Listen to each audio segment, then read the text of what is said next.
Morning class. आज आप chapter number 13, जिसको संस्कृत में त्रयोदश कहते हैं, उद्यमेन ही सिद्ध्यन्ति कार्याणि के बारे में पढ़ेंगे। एक ये स्टोरी है, देखेंगे आपकी, जैसा कि चैप्टर का नेम है उद्यमेन ही का मतलब होता है कि परिश्रम से ही कार्य सिद्ध होता है। तो परिश्रम करने के क्या फायदे हैं। एकस्मिन् ग्रामे हरिः रविः च नाम्नो द्वे मित्रे अवस्थाम्। एक गांव में हरि और रवि नाम के दो मित्र रहते थे। द्यो मित्रयोः हरि परिश्रमी कर्मठः परम रविः अलसः अविवेकी च आसीत्। दोनों मित्रों में हरि परिश्रमी यानी कि मेहनती और बहुत कर्मठ था, मतलब काम करने वाला। परम मीन्स परंतु, रवि अलसह मतलब आलसी, च अविवेकी और अविवेकी था, मतलब उसमें बुद्धि नहीं थी। रवि कदापि किमपि कार्यम न अकरोत्। रवि कभी भी कोई भी कार्य नहीं करता था। परम हरिः परिश्रमेण निज परिवारम पालयति स्म। परंतु हरि परिश्रम से अपने परिवार का पालन करता था। एकदा हरिः गोधूमस्य शस्यम उत्पादयितुं वांछति स्म। एक बार हरि गेहूं का फसल उगाने की इच्छा करता है, उसके मन में आता है कि चलो गेहूं की फसल उगाते हैं। सह रवेः समीपम गत्वा अवदत्। वह रवि के पास जाकर कहता है या रवि के पास जाकर बोलता है, भो मित्र, अरे मित्र, कृषि कार्याय एषः उचितः समयः अस्ति। खेती के लिए ही यह उचित समय है, मतलब कृषि कार्य के लिए या खेती के लिए यह उचित समय है। आगच्छ, आओ, निज क्षेत्रम कर्षाओ, अपने खेत को खोदते हैं। रवि ही दुखी भूत्वा आवदत्। रवि दुखी होकर बोला, अरे किम ने पश्यसि, अरे क्या नहीं देखते हो तुम, अहम ज्वरेण ग्रस्तः अस्मि, मैं ज्वर से यानी कि बुखार से ग्रसित हूँ, यानी कि मैं बुखार है, मुझे बुखार है।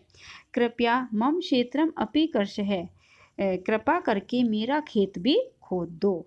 हरिः अजानात् यत् रविः सत्यं न वदति तथापि स तस्य क्षेत्रम अपि अकर्षत्।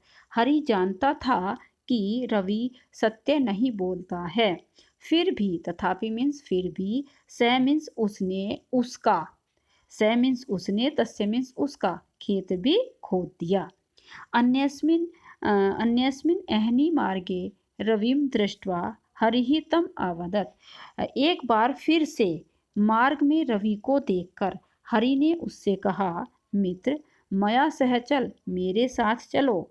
आवाम क्षेत्रे गोधूमस्य बीजानि वपाव, हम दोनों खेत में गेहूं का बीज बोएंगे।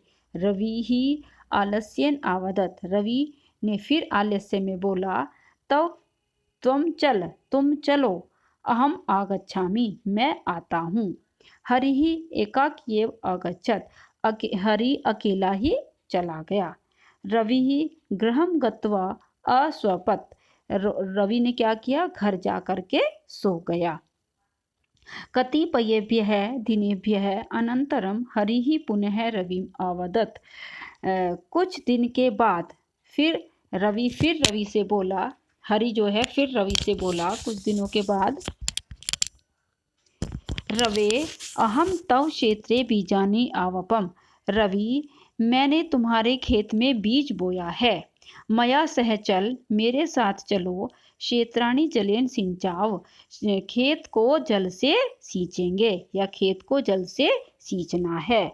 रवि ही प्रत्यवदत्। रवि ने उत्तर दिया, अधुना तो अहम विश्रामम करोमि, अभी तो मैं विश्राम करूँगा या करता हूँ।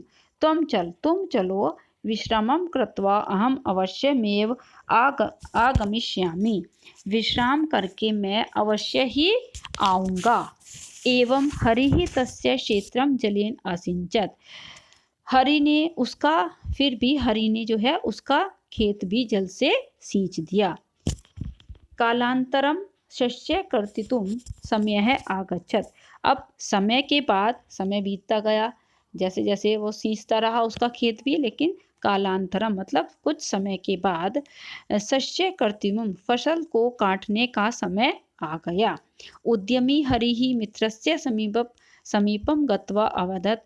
उद्यमी हरि जो था, परिश्रमी हरि मित्र के पास जाकर बोला, हे रवे, अरे रवि, त्वं मम मित्रम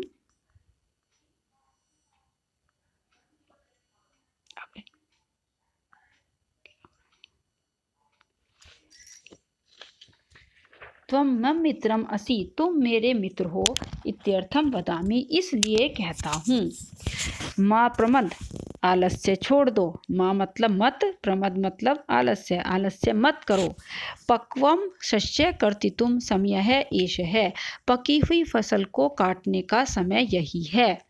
यदि अद्य तुम क्षेत्रम न गच्छति, यदि आज तुम खेत नहीं जाते हो, खेत पर नहीं जाते हो, तैहिर तो स्वह वृष्टि तव सस्यम नाशिष्यति, तो कल तुम्हारी तो कल वर्षा से तुम्हारी फसल नष्ट हो सकती है।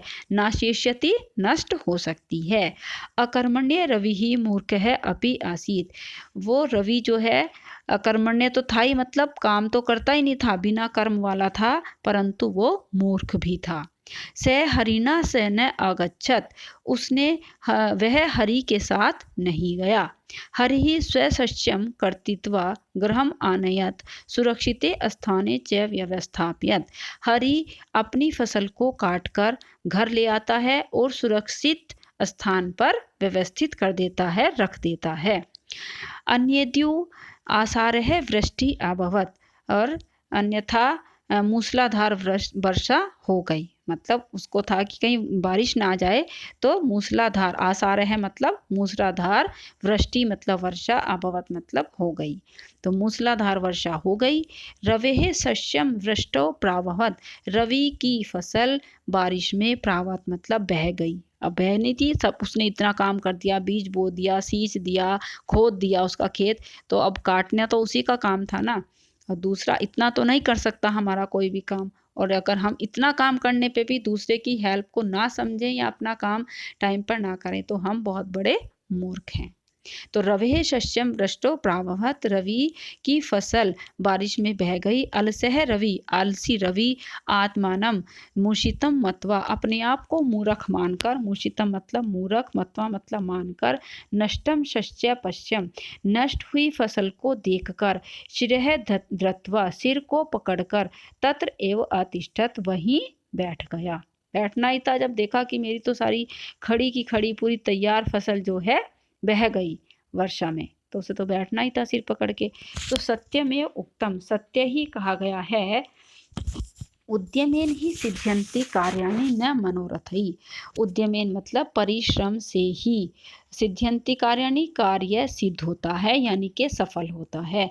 न मनोरथैः, मनोरथ से नहीं, मतलब सिर्फ इच्छा करो कि हमें ये काम करना है या हमारा ऐसा काम हो जाए, वैसे तो कार्य नहीं होता है, इसलिए उसके लिए हमें परिश्रम करना आवश्यक होता है। न ही सुप्तस्य सिंहस्य प्रविशन्ति मुखे मृगा, जिस प्रकार से सोते हुए शेर के मुंह में मृग स्वयं प्रवेश नहीं करता है। क्यों करेगा? मृग शेर के मुंह में क्यों जाएगा? उसे पकड़ना पड़ेगा, ढूंढना पड़ेगा, उसकी ताक में बैठना पड़ेगा, तब जा कर के उसको मृग खाने के लिए मिलेगा। तो इसी तरह से हमें भी अपने कार्य को सफल करने के लिए परिश्रम करना होता है। तो ये जो इसके शब्दकोश हैं, ये पेज नंबर 92 के आपको सारे अपनी नोटबुक में करने हैं। पेज नंबर 93 का कोई भी नहीं करना है। अब आता है आगे, एक पदेन उत्तरत, नहीं सॉरी, क्वेश्चन नंबर 1 अभ्यास कार्य, शुद्ध संस्कृत पर्याय पर सही का निशान लगाइए। तो इसमें इन्होंने पर्यायवाची दे रखे हैं, एक एक शब्द के 3-3, उसमें से हमें सही देखना है कि कौन सा है। उद्यमी, उद्यमी का मतलब परिश्रमी, यानी कि कर्मठ है, ख इसका आंसर है। समीपम, समीपम का मतलब पास, तो निकट, निकटम, तो निकट का मतलब भी पास होता है। मित्रम, मित्रम का मतलब दोस्त, और सखा, सखा का मतलब भी दोस्त। तो इन तीनों के फर्स्ट, सेकंड, थर्ड के खा आंसर हैं।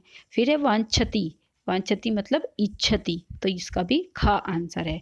वृष्टि मतलब वर्षा, और आगे है वर्षा, गा, तो इसका आंसर है गा। अब आता है एक पद में उत्तर दीजिए। कै अलसह आसीत, आलसी कौन था? रवि ही। तो यहाँ पर आ जाएगा रवि ही अलसह आसीत, बस रवि इसका आंसर है। हरि कीदृशः आसीत, हरि कैसा था? परिश्रमी और कर्मठ है। फिर है हरि कस्य शस्य शस्यम उत्पादयितुम वांछति इसम, हरि को किस फसल को उगाने की इच्छा हुई? किसकी हुई? गोधूमस्य यानी कि गेहूं की, तो इसका आंसर है गोधूमस्य। रवि ही केन ग्रसते आसीत, रवि किससे ग्रसित था? मतलब उसने बोला तो झूठ ही था, परंतु उसमें चैप्टर में तो बताया गया है ना, तो रवि जो है ज्वरेण, रवि ही ज्वरेण ग्रस्त है आसीत, ज्वर से यानी कि बुखार से।